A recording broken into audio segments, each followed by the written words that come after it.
Lalo ki ano, Idol na Kalinga idol. Prab.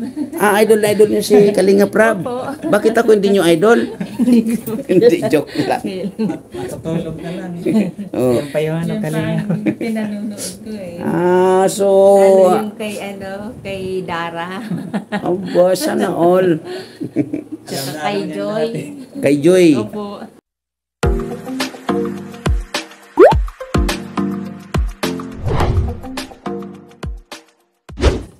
Shout out mga kalingap, mga kababayan, ano. Ayan, nandito akong muli sa isang barangay.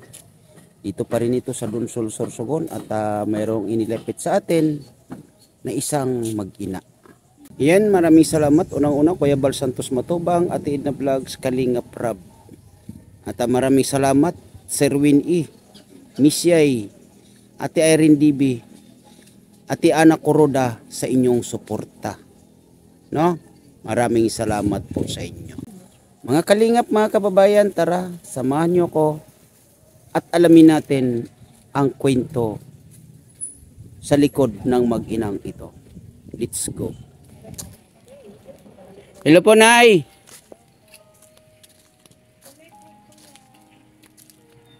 Kumusta po? Kumusta po, Nanay? Okay naman po. Anong pangalan, Nay? Si Mila Radores po. Ano po pangalan? Mila. Ang Milagros po ako. Mila. Milagros. Ilan taon na po si Nanay? 60 na po. 60. Ilan po ang anak ni Nanay? Dalawa lang po. Dalawa. May naglapit kasi sa akin, Nanay, na kung pwede daw mapasyalan ko po kayo, no?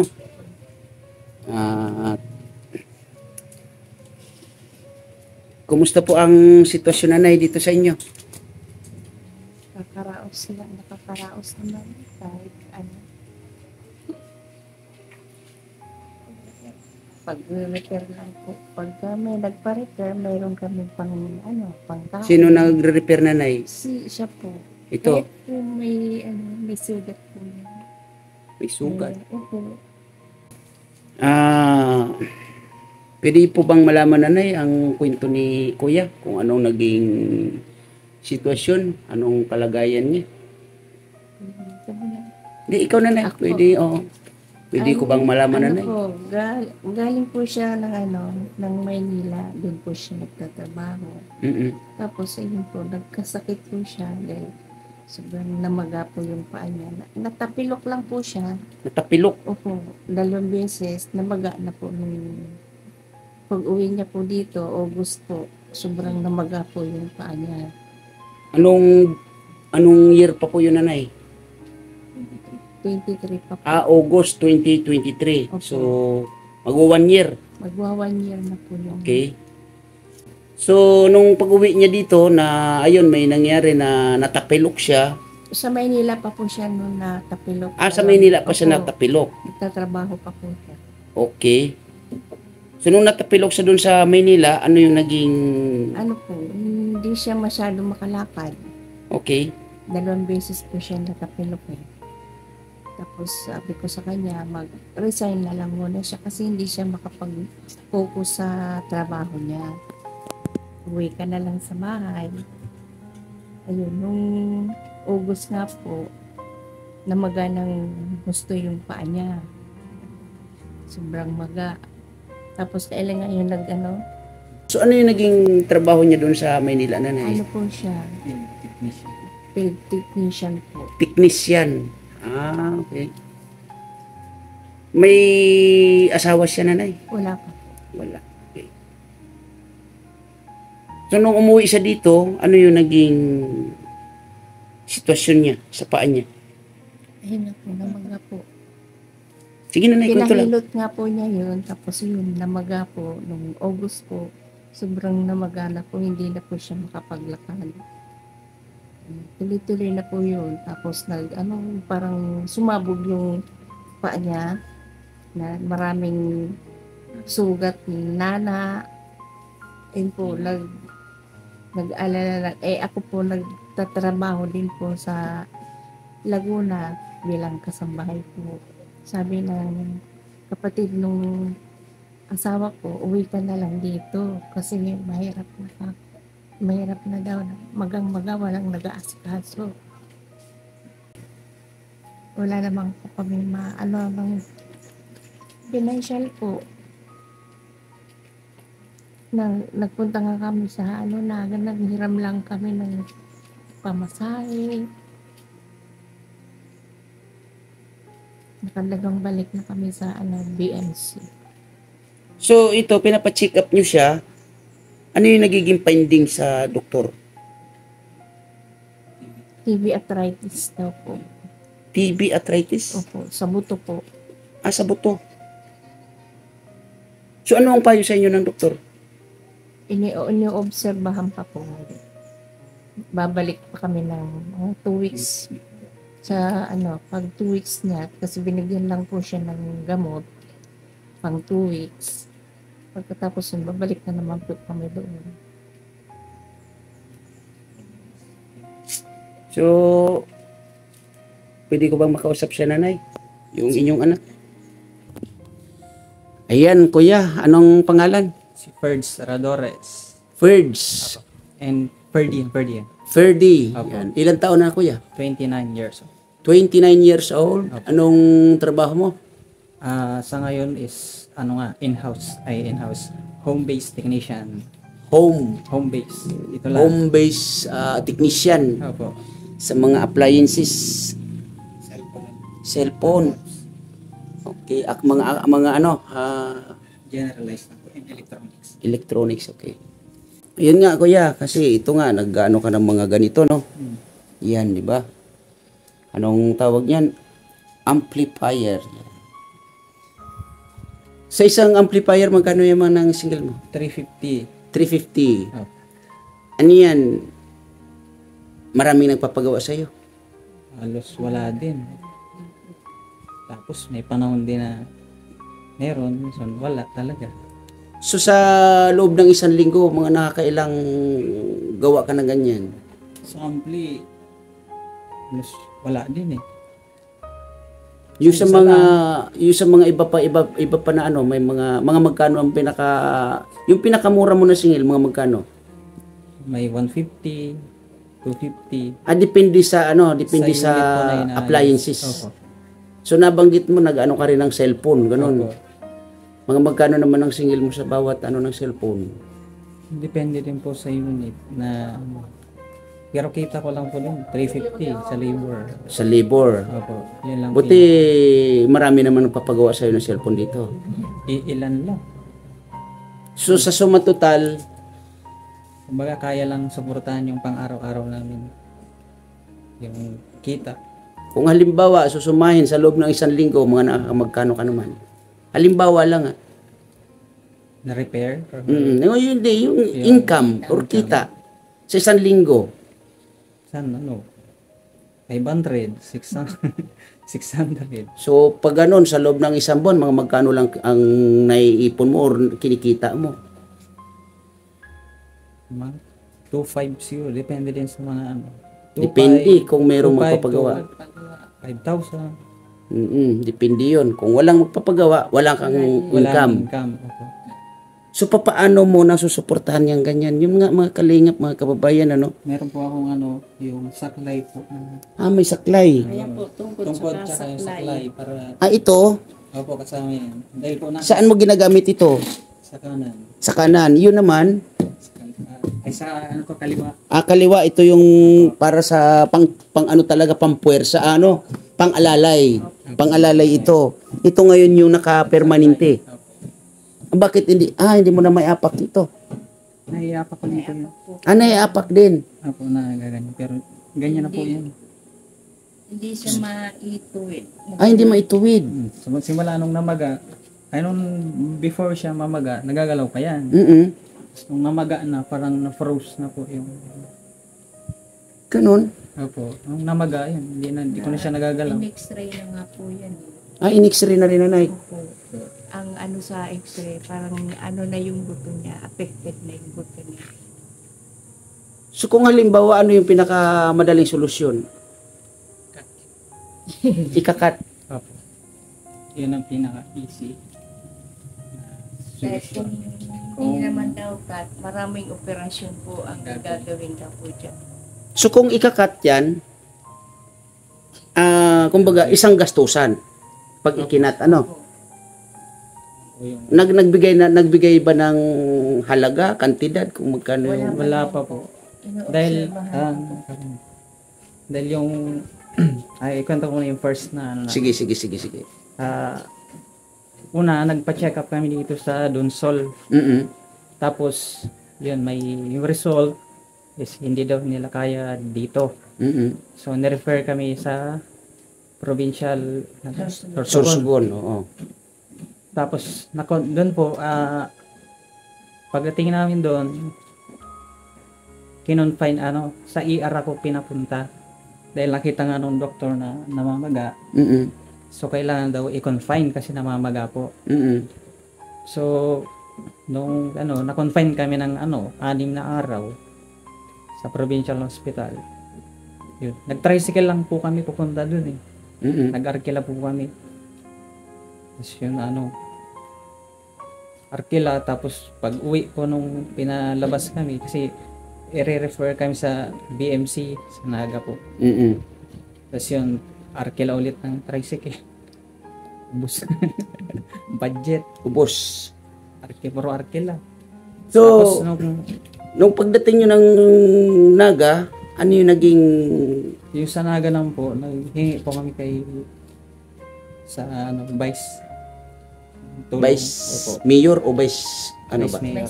Vice Mayor ng Dito po, Donsol. Pinahirapan po kami ng APRRMC na ba? MDRRMC. yun. Salamat naman at napagamit kayo ng sasakyan pala ng government, no? So, yun yung first namin na check-up sa BMC.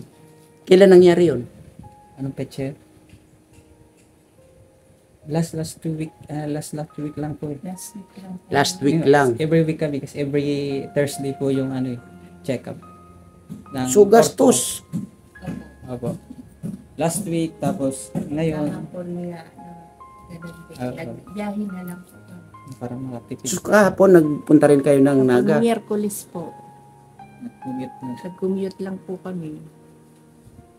So yung sa check-up niya, yung sa pag-check up sa'yo, ano yan, libre na?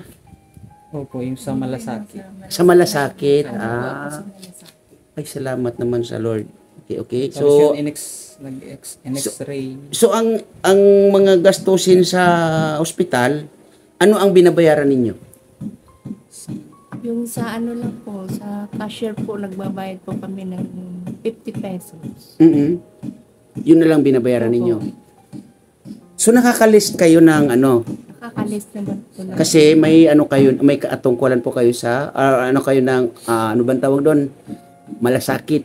Opo. Yung 2 beses lang po kami nung na-x-ray siya, tapos may isa pang Hindi, lahat na nasa doon. Nilalapit lahat sa Malasakit. Ilalapit lahat sa Malasakit. Okay. Akala ko yung Malasakit is member kayo o hindi pala. Okay. Lalapit lang kami doon, pupunta doon sa Malasakit, tapos bibigyan ka ng form o ipa-xerox mo to, tapos babalik ka sa kanila. Lalagyan na nila, list na yung sa Okay. bayarin.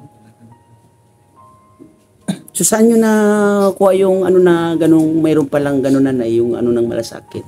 Doon po, sa hospital po. Tinuro din sa inyo. O, diba? Sinabi nung na punta kayo sa Malasakit Center. Okay. So meron palang ganun. Ang na lang, gastusin nyo is yung pamasahe. Pamasahe po, tsaka pagkain namin. Yun lang po. So kaya naman yung mga ganunan eh. Nanghiram nga lang po kami ng buti man nagpahiram. So babayaran pa rin yun. Opo. Nagkaroon ng So sa ngayon, kuya, ano ulit pangalan? Ferdy. Parador. Sa ganyang meron kang dinadalang karamdaman na ganyan, ano yung mga pumapasok sa isip mo? Lakasan lang yung loob.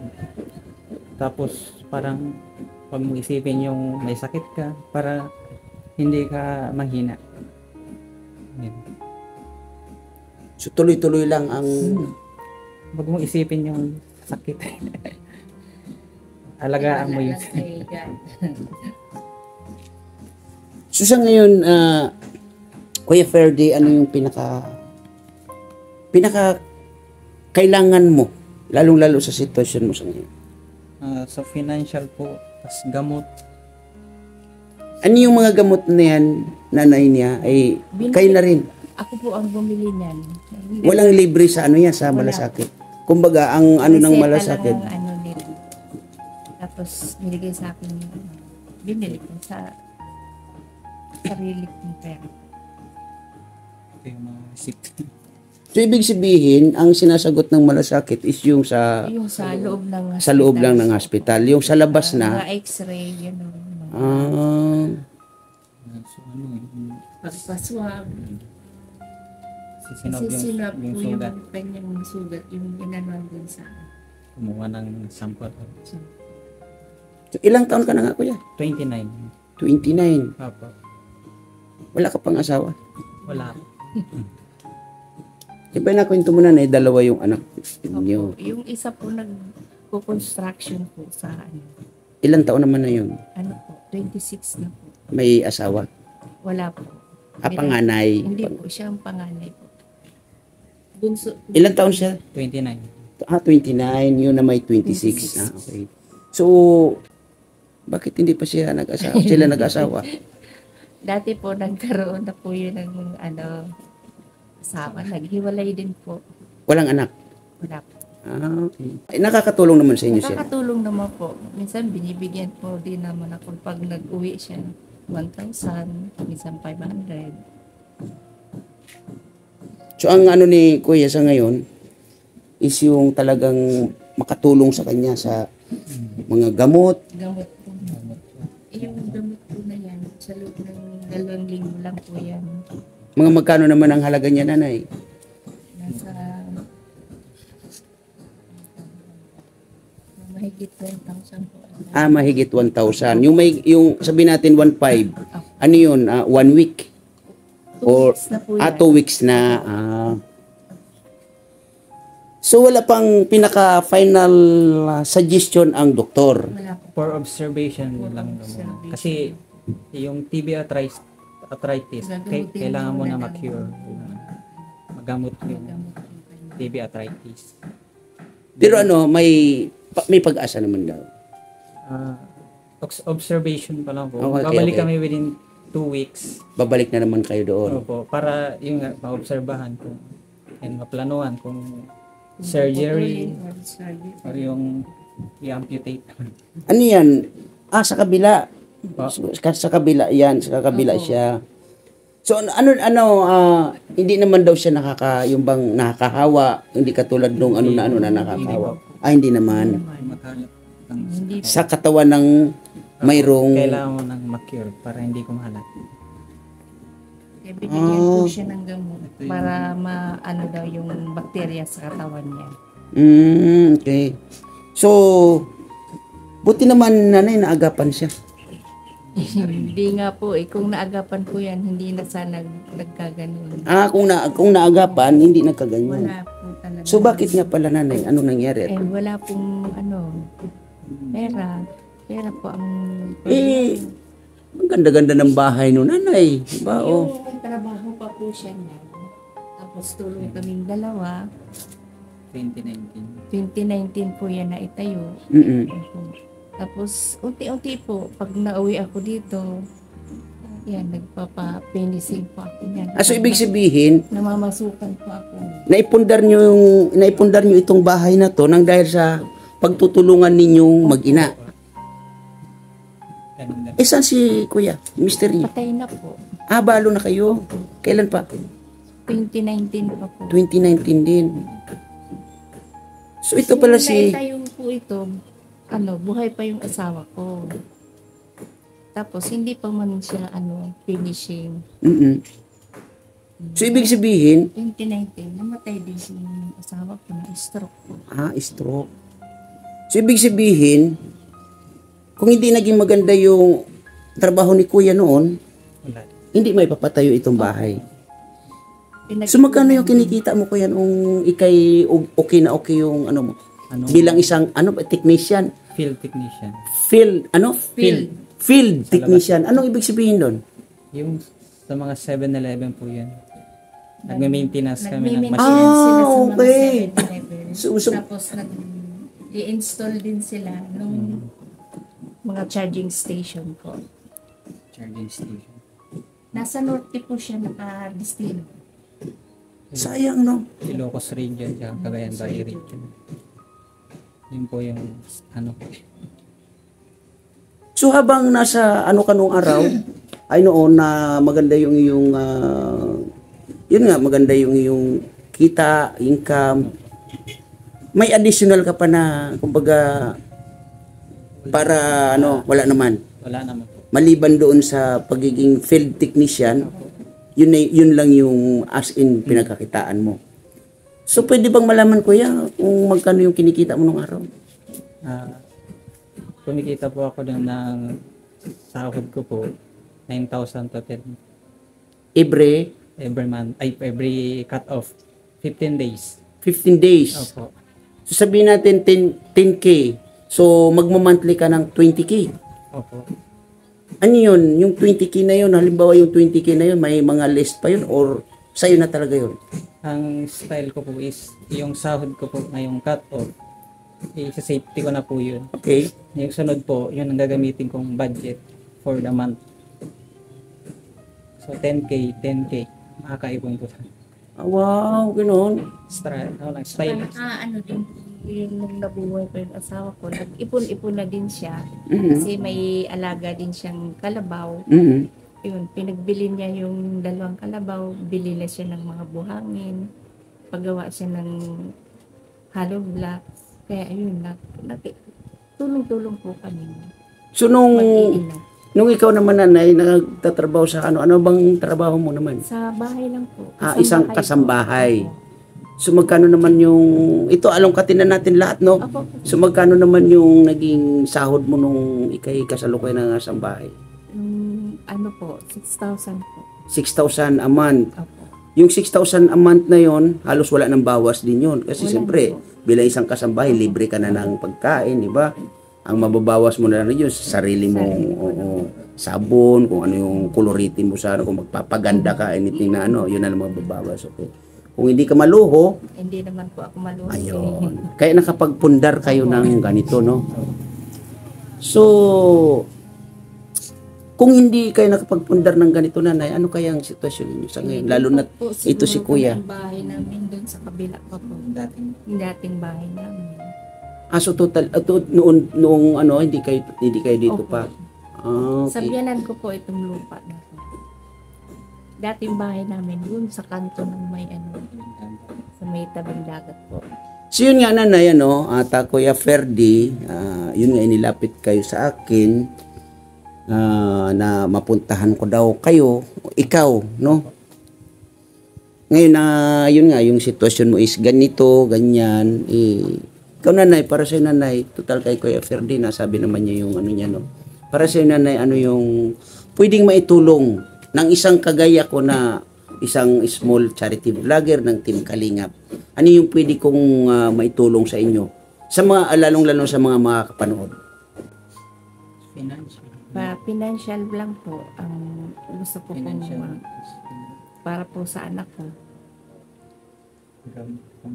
Para sa mga gamot niya po. Gamot. Kasi Sa mga gamot. maraming gamot ang kailangan, So, ganun lang, Kuya Ferdy. Yung TV na yan, hindi naman namin binili yan. Bigay lang po yan. Yung TV. Sira po. Sira din po yan. Pinagawa ng teacher niya, 2. Binigay po sa kanya yung isa. Okay. Inayos din po niya. Ginastusan din. Okay. So, ganun lang, Kuya Ferdy. Opo. Sa ngayon, itong punta ko dito sa inyo, sa iyo, wala akong dala kahit anuman.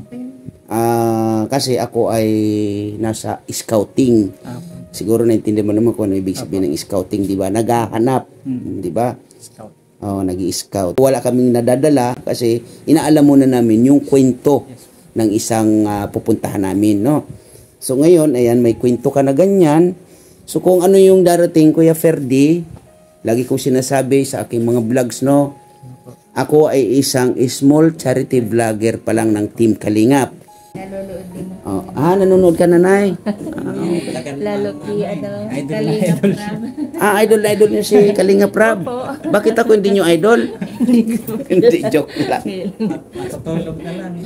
Oh. Yan pa yung ano, Yan Kalingap. pa ang pinanonood ko eh. So, Lalo yung kay Dara. sana all. Tsaka kay Joy.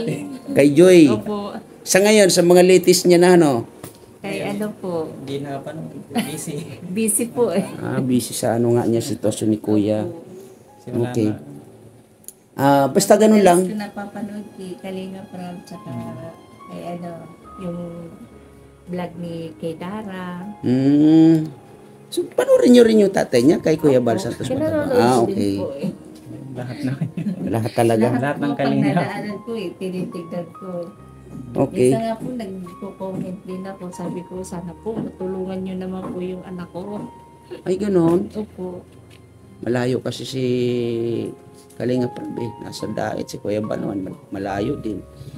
Napupunta sila dito pag may kasi yun nga, may napagawa ng bahay, di ba? Siguro alam nyo naman yan, di ba? Tsaka pupunta dito mga ilang, 2 araw. Ang daming natutulungan kasi daming dapat. Tsaka yung kay kay Carla. Mm. Ito ang Wow, sana all. sana So, gano'n na lang, Kuya Ferdy, no? Yun nga, lagi kong sinasabi, ulitin ko sa mga vlogs ko, lahat ng naibo-vlog ko, huwag tayong umasa, huwag maghintay, kung ano yung darating, yun yung ating tanggapin, ano? Kasi may... ano pong pangalan niyo po? Ako nga po pala ay si Kalingap Tatay Papsi. Yan. Kilala naman po ako dito kasi marami naman ako na iba-vlog na po dito, no? Yan. Salamat po. At yun nga, Kuya Ferdy, magdasal tayo, tulong-tulong tayo magdasal na may mga malalambot na puso na makapanood sa sitwasyon mo. Na yun nga, ang kahilingan nyo ni mama mo ay kahit sa gamot man lang, no? Yun, ipagdasal natin yun na sana marinig, may mga makarinig sa inyong kahilingan, no? So, yun, ate, ano pangalan ulit, ate? Mila. Ate Mila at Kuya Ferdy, maraming salamat sa pagbahagi ng kwento ninyo, lalong-lalo ka na. Dasal lang, Kuya Ferdy, ha? Tama yung sayo. Huwag dadalhin ng kalungkutan, bagkos lakas loob, maging masaya lang. Huwag isipin ang karamdaman. Habang kaya pa, go lang, no? Okay. Yan, maraming salamat. Unang-una, Kuya Bal Santos Matubang, Ate Edna Vlogs, Kalinga Prab. At shout out sa lahat ng ambassador, Ambassador Kalinga Puse, Ambassador J. Morillo Vlogs sa kanyang deputy, Kalinga Lydia. At shout out Ambassador Mikta sa kanyang deputy, Agnes. Shout out Ambassador Joey the Great at sa iyong deputy. Maraming salamat po sa mga tumutulong sa ating YouTube channel at lalong-lalo na sa mga nag-sponsor sa atin. Unang-una, Ate Lorin Nimoto, Ate Irene DB. Maraming salamat din po sa iyong tulong. Maraming salamat din, Miss Yay, sa iyong tulong, no? Sir Win E, salamat po. Miss Bais Joy, maraming salamat po. Maraming salamat din po, Ate Matit Gabarda, sa pag-share ng blessing. At Ma'am Ana Kuruda, maraming salamat po sa iyong tulong sa Team Kuruda at sa iyong anak na si Daday Mix TV. Ayan, at shoutout din sa iyo, Master Worm. Yan, salamat po. At shoutout din, Starox. Yan, salamat po sa iyo. At sa mga nagsishare ng blessing sa ating YouTube channel, maraming salamat po. Ate Lorin Nimuto, Ate Saliler, Ma'am Lesit Liblang, Sweet Charm, Ma'am Janet Sexy Galban Salazar. Shout out sa iyong Team Tigangers. Yan, maraming salamat po sa inyong suporta. At shout out sa lahat ng KTB Angels, KTB Angels 100, Maraming salamat po sa inyong panonood sa aking mga upload videos. At shout out Kindred TV, shout out Maria Cusinera. At maraming salamat din sa Kalahi Community. Shout out Maestro 21 TV. At sa lahat ng mga dating nag-sponsor po sa atin, maraming salamat po sa inyo. Hindi ko po kayo makakalimutan. Hindi ko na po kayo maisa-isa sa mga nanonood at talagang active sa aking mga upload videos. Ate Doldo Mondon, Ate Susan Arthur, Ate Lily Hobilla, Ate Angelita Akaw, Mamshi Channel, Ate Inday PB, Ate Inday Siba, Daddy Aris. Maraming salamat po. Maraming salamat din po Ma'am Jean Stordiban. Salamat po sa inyong panunood. At ayan, maraming salamat din sa lahat ng mga dating subscribers natin, mga bagong subscribers natin, mga bagong kaibigan natin, mga dating kaibigan natin na talagang nandoon sa ating mga upload videos. Maraming salamat po sa inyong lahat. At sa mga OFW natin mga kababayan, lagi po kayo mag-iingat kung saan man po kayo naroroong mga bansa Maraming salamat sa lahat, sa mga dumadaan sa aking premiere, sa mga nag-stay sa aking premiere. Maraming salamat po sa inyong lahat. Ingat po tayo palagi and God bless po sa atin lahat. Bye-bye. Ingat po tayo palagi.